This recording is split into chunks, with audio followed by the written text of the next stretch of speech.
Hello, everyone, and welcome back to Reinventing Mental Health. Today, we have with us Beth Lambert. Beth and I have run in some circles together for a little while, and we knew each other briefly while we were both in Connecticut. We have been able to reconnect recently thanks to social media. Beth is an author, educator, and a former healthcare consultant. She has monitored and documented the escalating rates of childhood chronic conditions for over 15 years. Her first book, A Compromised Generation, provides a thorough analysis of the origins of this modern health crisis and documents how modifications to environmental and lifestyle factors can profoundly influence health outcomes, including full disease reversal. Beth is also the co-author of Brain Under Attack, a resource for parents and caregivers of children with PANS, PANDAS, and autoimmune encephalitis. Thank you so much, Beth, for joining us today. Happy to be with you, Mary. So tell us what started you on this journey. I think I got into this the way many people do, which is through my kids. When they were little, they were experiencing a wide variety of symptoms. And it was the kind of thing where I would knock on a lot of conventional medical doors. So we went to an allergist, an immunologist, a dermatologist, psychologist for a variety of sensory, skin, gut issues. And for every conventional medical door we knocked on, all we really were offered was symptom-suppressive pharmaceuticals. And I kept coming back with the question like, no, why do they have symptoms? What is the root cause here? They didn't have any answers for me. So I had the good luck of landing in the office of an integrative physician just by serendipity, and learned that, yes, in fact, you can identify the root causes for chronic health conditions and symptoms, and you can treat them and you can reverse the symptoms. And many times you can reverse the diagnoses. So my kids didn't have any serious diagnoses, but it was enough to motivate me to look for answers. And I found in a very short time period working with integrative and holistic practitioners that we could reverse it through diet, lifestyle, and very personalized holistic approaches. And I was so blown away with the empowerment that came from that, being able to identify root causes, being able to make some modifications to how I was living, and seeing such profound changes in my kids. And I also, at that time, I was in grad school, and I was looking at my peers and how my peers seemed to be all having children with issues, but their children were being diagnosed with autoimmune diseases and autism and ADHD. And I just couldn't help but think something is very wrong here. And it was my mother, who is a generation above, who said, kids didn't used to be sick. This is not how kids were when I was raising you guys. And that really got me to dig deeper. So I took my graduate school program and did a 180 and said, I'm going to study this. I'm going to understand why kids are having symptoms. And of course, I understood a lot of the factors through my own health journey with my family, but I really wanted to deeply understand it. So I interviewed as many people as I could find, doctors and scientists and parents, to understand what was happening to our kids. But also, the other really important thing that motivated me and continues to motivate me to this day is that I found families who had fully reversed very complex conditions, including things like autism and MS and rheumatoid arthritis and things that I thought were genetic, things that I thought were lifelong. And when I learned that these families had recovered their kids and fully reversed these conditions, I just made it my mission to make that kind of information available to people who don't know that's even possible. So that's how I got started. That's how I wrote my book. And that's how I started Documenting Hope, which is my nonprofit organization, which is dedicated to finding these answers for families and making these solutions available. Absolutely. Yeah, when I started on this journey because of my son's vaccine injury, one of the conversations that I kept having with people was when I looked back at when I was in high school. I was in a massive high school. My graduating class had over 5,000 students. Wow. It was a college campus the size of my school. And then I thought about how many kids did I know when I was in high school inside of this massive population who had chronic illness, diabetes, and then the special ed classroom. Mm-hmm. I can pull out my yearbooks because I have every one of them still. And there's a picture of the special ed classrooms. Does that classroom have more than 20 students in it? Today, we've got almost every student in every classroom requires an IEP or 504 with extra support for health or attention or autism. And that is very abnormal. We're at 1 in 6 kids have some kind of learning disability, and that could include an ADHD, a diagnosis, a learning disability, autism. 1 in 6 kids. And I had a very similar experience. In fact, I wrote an article called What is Causing the Autism Epidemic? And I wrote another one that is titled, What is Autism Really? Because we've come to accept and normalize this epidemic of autism when what you just described is that people who are, I think, are over 40 or over 45 go back to their own roots in their elementary school or their high school, and you can't even find kids that had the stereotypical behaviors of autism. People talk about diagnostic substitution. Maybe we called it something else. Maybe we called it intellectual disability or something like that.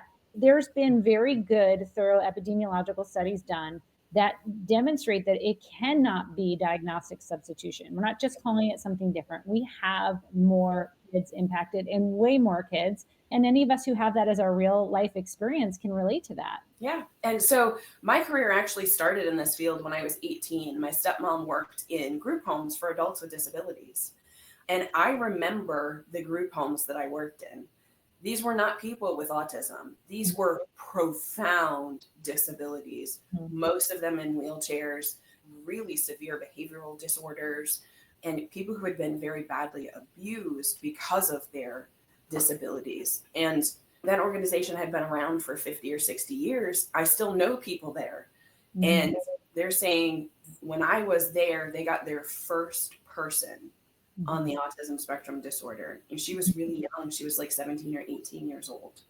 They had to reteach everything because it's a totally different way of interacting and treatment and all of those things when it's typical disabilities and an autism spectrum disorder. Exactly. I had a similar experience in that when I was in middle school, I volunteered at a local community-based organization that sponsored fun events for people with special needs. And people that were recipients of those services had Down syndrome, spina bifida, cerebral palsy. There was no people in that community that had any of the stereotypical symptoms of the sensory defensiveness, as an example, that are much more characteristic of autism. So we all have that real world experience. We've just lost touch with that. And I feel like we're really doing a disservice to the families dealing with a child with autism by not acknowledging that it's an epidemic.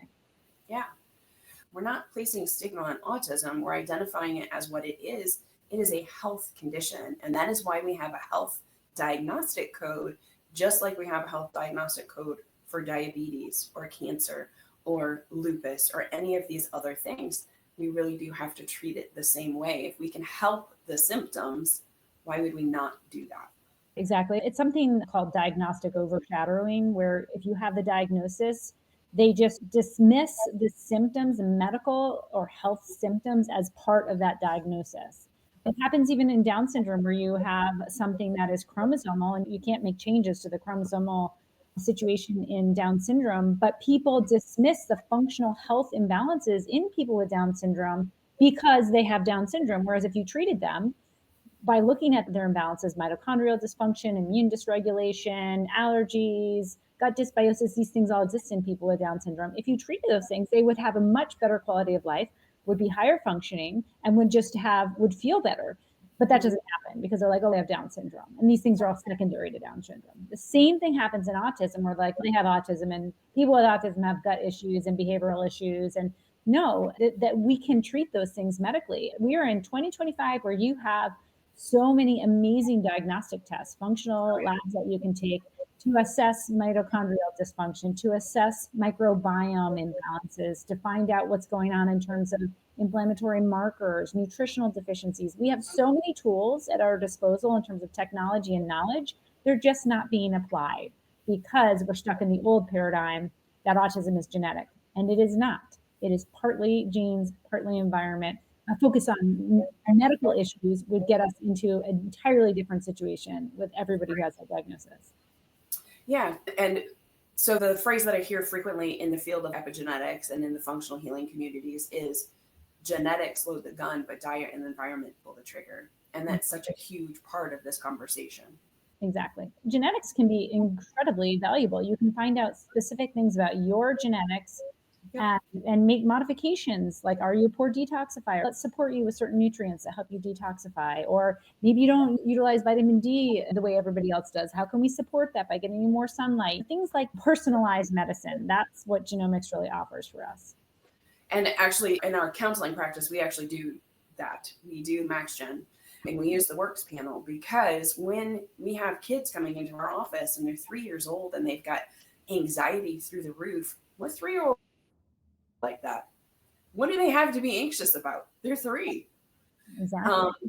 So I love using those reports because we can say, based off of your genes, this is your roadmap for the rest of your life. We know that you're going to have difficulties here if we don't support this. We can change this part of your diet. We can make sure you're getting more sunlight. Like, we can take all of these steps.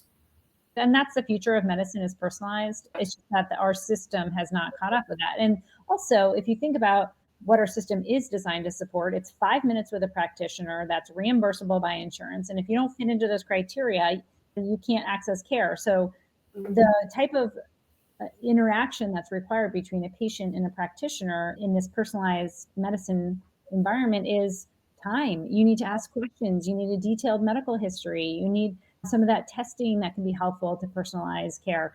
So we don't have a system that's set up to support that.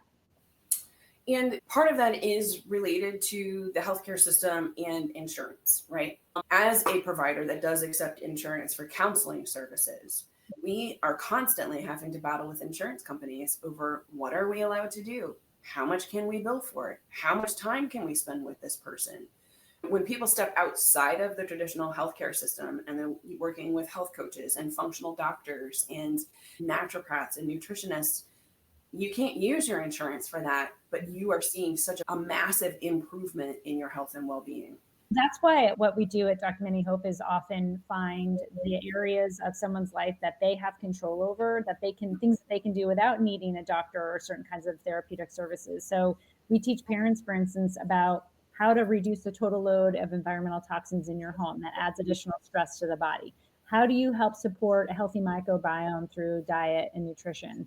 Help your body become as resilient as possible through time in nature, through mindfulness, stress management techniques. There's so many things. They sound like they're not really. Does mindfulness help? Come on. I have a child with autism, severe autism. How's mindfulness going to help?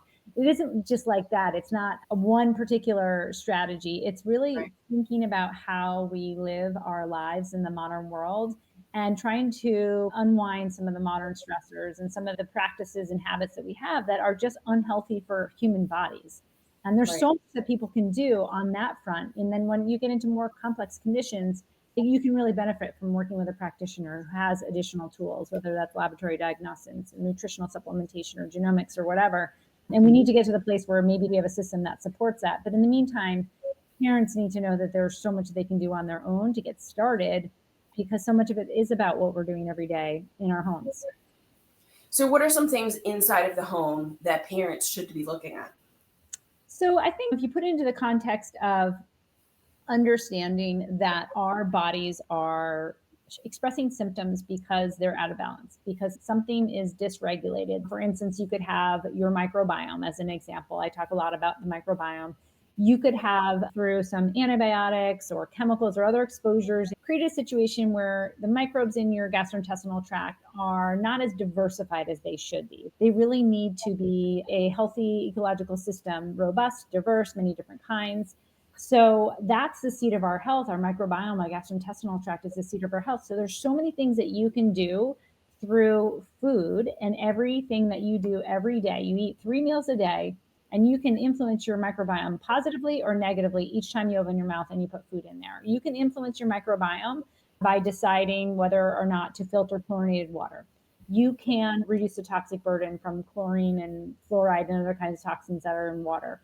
You can influence your overall cellular health and the burden on your immune system by eliminating as many synthetic toxic chemicals that are in most of our homes. We live in this place where it is very normal to go to Target or to go to Walmart or order on Amazon and get our soaps, our shampoos, our cleaning products, our plastic baggies, our plastic containers. This is just how the modern American lives.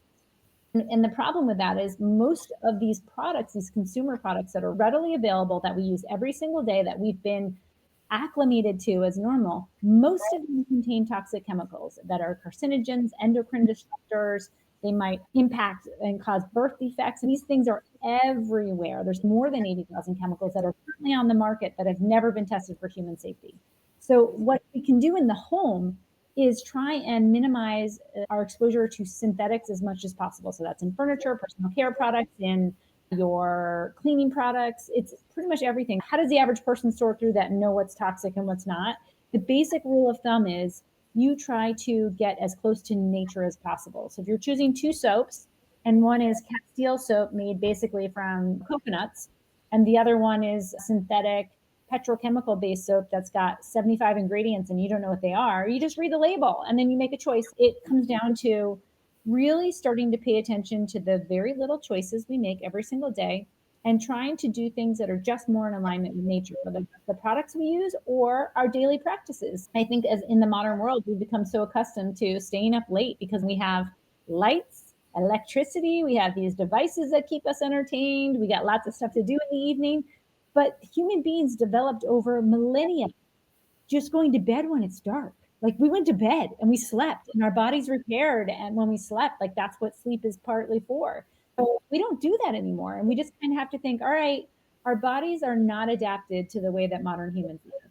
Can we get our bodies back into daily routines that are more similar to how our ancestors lived? Because our bodies will be healthier for it. We talk to parents frequently about making sure that within the first 30 minutes of waking up, you're going outside. Mm-hmm. Go out on the back porch with your kids and drink your cup of coffee, let them run around. No sunglasses, no hats shading their eyes so that the sun hits the cone.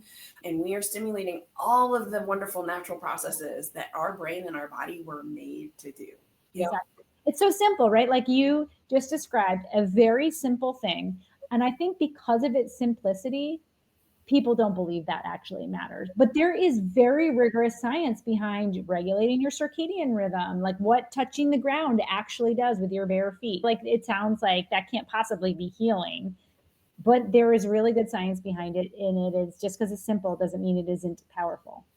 And so when I'm working with a client that comes in and their sleep is their biggest struggle, I'm like, okay, we don't actually have to do anything. I'm just going to send you camping. I want you to go into the woods for a week and live by nature. Wake up when the sun comes up, go to sleep when the sun goes down, and you'll see that you can naturally get back to your natural circadian rhythm. I don't need any medication.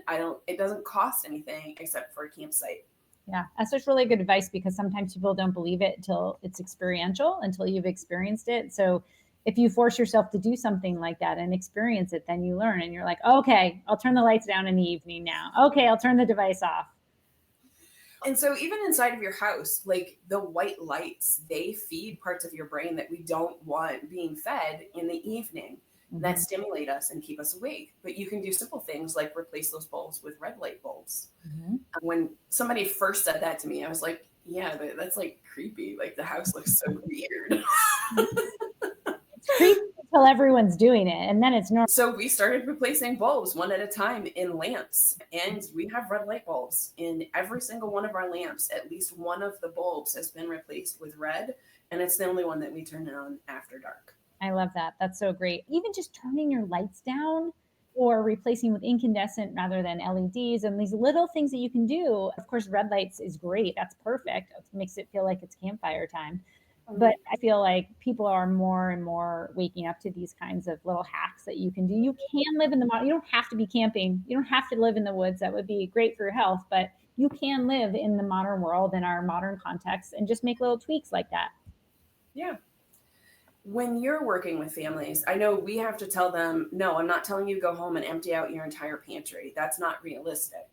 What are some common single step changes that you tell people to do when it comes to food? Because that's a big area for us with so many foods being so hyper processed. Yeah, I would say there's two things that I would typically give as advice for people to start. One would be identify foods that are likely and inflammatory for your child.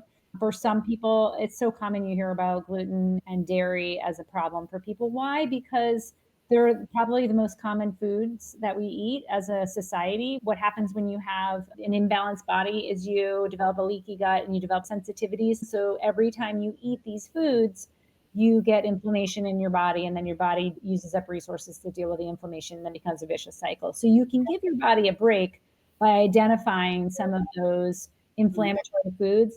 The number one inflammatory food, and I think the easiest to take out and reduce the inflammation, is sugar, refined sugars. Now, it isn't easy because it's addictive. It's easy because we know it's inflammatory for everybody. You don't need to worry about bioindividuality there. Like, most people are having an inflammatory response to sugar, and that can create blood sugar imbalances, that can cause inflammation, and it's a problem for pretty much everyone. So starting with that, even just saying, okay, let's start by moving to natural sugars. Can we do that? And then slowly trying to take some of that sugar and inflammatory burden out.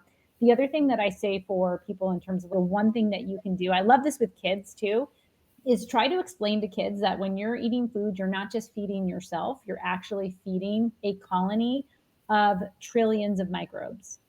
And they have certain foods that they need to be healthy, and high fiber foods. A diversity of foods is what is important to keep that microbiome and all those microbes healthy. And for kids, like when my kids were little, I would tell them, like, you have to eat all this food because it's nutritious for you, but don't forget to feed the pets in your belly, because that is an important part of keeping us healthy. They need a diversity of foods. So for my kids, we would do challenges to see how many different types of fibrous fruits and vegetables we could get in a day, just for the diversity of it. And we almost made it like a challenge. So I like to share with parents that you make it a game, and you let them know about the bugs in their gut, and you can make it a little more fun, and it's less about deprivation. Oh, you can't have those crackers or those cookies or those cakes. It's more about the challenge of how do we find and find the things that the pets in our belly like to eat, and make it fun.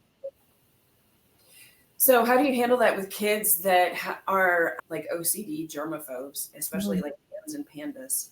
I think there's cases where you might need a little more help with that. One of the things with pans and pandas and OCD, that can be really complex. And you might have things that are contributing to that, like zinc deficiencies or brain inflammation that's precipitating that. So that takes a lot more work. And that's not telling your kid with pandas, and OCD that they need to feed the gut bugs isn't going to do it.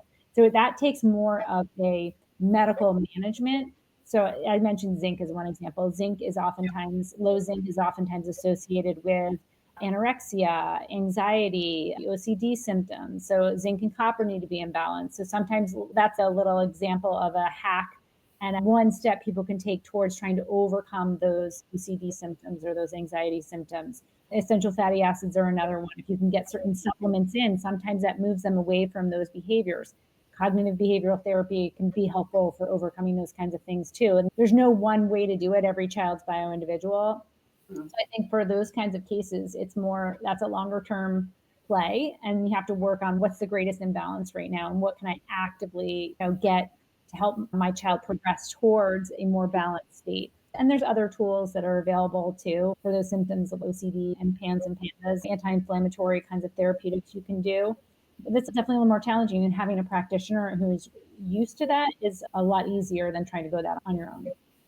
Yeah. So, parents, when it comes to kids that have OCD or they are germaphobes, having that conversation with a practitioner is most helpful, just to make sure that we don't flare currently. So, when you're talking about body care products, because skin is actually our largest organ, we absorb everything that we put onto our skin and anything that's flowing over us, including shower water. What are some products that you really and recommend families move over to instead of these overly commercial products? I think for the personal care products, there's very simple things I mentioned before, like Castile soap. You can use that for everything. You can use that for soap, shampoo, as a cleaning detergent. It's very safe. I think that there are many more companies that produce non toxic products now than ever before. There's a couple different brands of toothpaste that don't have fluoride, that are made from all natural ingredients, like Revitin or Lumino. There's like lots of different brands. So I think it's a matter of if you have to have a product and you're not willing, for instance, let's say you don't want to go to the baking soda and vinegar on your cleaning products. A lot of people will do baking soda and vinegar for their cleaning products because they're reasonably effective, they're inexpensive, and they're completely non-toxic.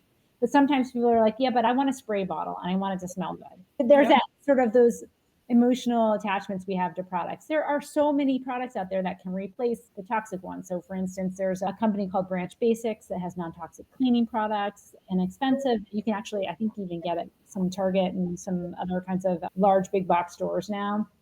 So you can find the replacements. And I often tell people to check out an organization. First of all, there's two that you can check there's several, but the two that I like that you can vet various products. One is EWG, Environmental Working Group, and they have a skin deep database where you can go in and see what is in the products, and they rank them from 1 to 10, 1 being the safest, 10 being the most dangerous in terms of toxic exposure. So let's say you have a shampoo you want to see if it's toxic, you can just type it in and they will show you what the chemicals are in that product. So that's a great resource. And then there's another one that used to be called Made Safe, which is a certification process. I think we now have a new label called Made Wise. And they are vetting products to make sure there's nothing toxic in those products. So you can go on and they have certified not just personal care products, but they've also certified household goods like mattresses and bedding and things like that, and cosmetics. So those are a couple good resources. If you still want a product, you're not going to use baking soda, vinegar, or lemon juice, there are still commercial products you can get that are safe. Absolutely. And there's also apps for those families that want to do this in the grocery store. I like Think Dirty for all your body care products. You can scan them and they do the same thing. They give you a score and then they tell you what are the risks of using this product. Mm-hmm. There's an app for that now, right? Yeah. And I find that one really helpful with kids. Like we have a class that we've done where we take kids to the grocery store with their parents and have them start looking at some of the products that they're using, whether it's those body care products or even foods. When kids start realizing, oh my goodness, this is not something that anybody should be using because it can cause cancer, that's when you really start to see changes happening in the house. Because if kids can get on board with it and they understand the why, there's a lot more in that conversation for the family to have. Yeah, for sure. And having a digital tool that they can use that's just their digital native. So that's their language. So one of my favorite ones of those that we ever did is we took this group, I think we had 5 families, and I told the kids, go and pick up the most common things that you guys purchase every week to eat. And they all came back with products and they're scanning stuff. And this one kid looked at his mom and he was like, we're never buying this again. And his mom was like, what are you talking about? We eat that at least once a week. And he's, Mom, this app says this causes cancer and it mutates your genes. Give the kids the tools, and they're no dummies. They're smart. Yep. That's amazing. Most people don't realize, they assume that because it's in the grocery store, it has to be something that's safe. Our regulatory bodies are supposed to protect us from some of the toxic stuff making it onto the shelves, but they don't really have the capacity to. And there's also corporate capture where things are green light that shouldn't have been green light on the shelves. So we have to be our own advocates. You can use an app or a database or you can read ingredients, but if you feel overwhelmed by all that, just look at the labels and see if it's as close to nature. Can you identify? Do you know what shea butter is? Do you know what coconut is? Or are you not able to even say the chemical word that is on the label? And that's your telltale right there. You shouldn't put that in the cart. Yeah, if you can't say it, you probably shouldn't be using it. Exactly. Okay, so are there ways that you feel parents can get more involved in affecting change inside of like the grocery store? So I think there's a couple ways that people can facilitate change. One is, so let's take the grocery store, for example. If you've identified products that you like, but they're not at the grocery store, you can talk to the produce manager or the dairy manager or the purchaser. Can you get it on your purchase? And people get things showing up on shelves all the time. I've even seen this happen at Whole Foods where people ask for something and they can get it on the shelf. And on the flip side of that, let's say that Whole Foods, for instance, is doing something unsavory that you don't like. For instance, there was the announcement that a lot of produce would be covered with this resin called Appeal. Oh, yeah. So things like avocado would be first treated with a treatment called Appeal, which would help promote shelf life. And they said it's safe, but we don't really know. Did they do double-blind, placebo-controlled, randomized trials on animals and humans to determine whether it's safe? There's a whole category of things that are classified by the government as GRAS, or generally recognized as safe, GRAS, which is a pass because they don't do the research on it to see whether it's safe. In any case, I'd rather have my avocados and apples and whatever else without a film on the outside to extend shelf life. Like, how gross is that? I want produce that Supposed to. Yeah. so if you see that, that's coming up and you see that label on your avocado, you call up the produce manager at your grocery store and say, I will not buy this, get rid of this. And I think the other piece of this is doing this in numbers. I've always said to parents, if you can find any other parents in your community who see eye to eye, even if a little bit, like another parent who likes to eat organic food, another parent who tries to minimize toxins in the environment, and you band together and you take actions together, it's much more powerful than trying to do anything on your own. Oh, and by the way, if you can get your kids and their kids to hang out together, it feels more normal to your kids. And you're not just the crazy mom who won't allow them to have toxic cereal or whatever. Finding a community inside of this is sometimes really difficult for families. And we're really blessed in Texas. There's huge homeschool communities of families that are living very holistic lives. We definitely hear from some clients that is a bit harder for them.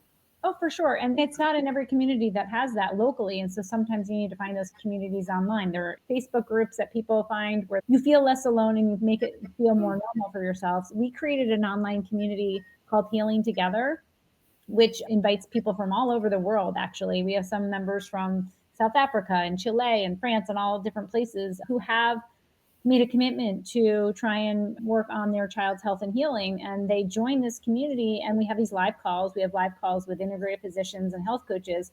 And when people come onto these calls, you're just talking to your people and you're all sharing your knowledge about healthy living and what it takes to heal. And it feels normal. You all of a sudden go from feeling like on an island, like I'm the only one that doesn't take pharmaceuticals, to, oh no, I would never take pharmaceuticals, and neither would any of the people that I know. It just feels more normal. Absolutely. So for anybody that wants to reach out to you and they want to know more about what it is that you're doing with Documenting Hope, how would they do that?